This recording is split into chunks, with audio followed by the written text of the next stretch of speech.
नेते पायऱ्यांवरती आंदोलन करत असताना सत्ताधारी मंत्री नेते यांचं त्यांनी घोषणा देतच स्वागत केलं। स्वागत करताना अनेक उपरोधी घोषणा सुद्धा दिल्या।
दरम्यान भास्कर जाधवांनी विधानसभेमध्ये आज विरोधी पक्षनेतेपदाचा मुद्दा उपस्थित केला। आज सरन्यायाधीशांचं स्वागत करताना विरोधी पक्षनेत्याशिवाय कसं होऊ शकेल असा सवाल जाधवांनी उपस्थित केला। तर विरोधी पक्षनेता निवडण्याचा अधिकार अध्यक्षांचा आहे, त्यामुळे सभागृहात हा मुद्दा मांडणं योग्य नाही असं अध्यक्षांनी म्हटलंय।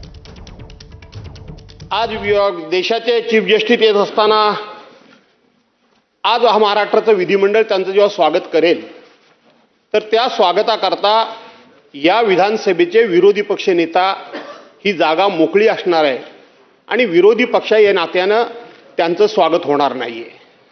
खरं तर आपण खूप सर्वजण सौदार्य वातावरणामध्ये काम करतोय। हा विषय कायदेशीरदृष्ट्या आम्ही आपल्या विधिमंडळाकडून आम्हाला पत्र देखील मिळालेलं आहे की आजपर्यंत 10% सदस्य संख्येची अट जी सांगितली जात होती ती 10% सदस्य संख्येची अट कुठेही नाही। पहिले लोकसभेचे अध्यक्ष दादासाहेब मावळणकर यांच्या काही त्यावेळच्या निर्णयाचा रेफरन्स दिला जात होता, त्या सगळ्यावर चर्चा झालेली आहे आणि आपल्याकडून विधिमंडळाकडून मला पत्र देखील आलेलं आहे।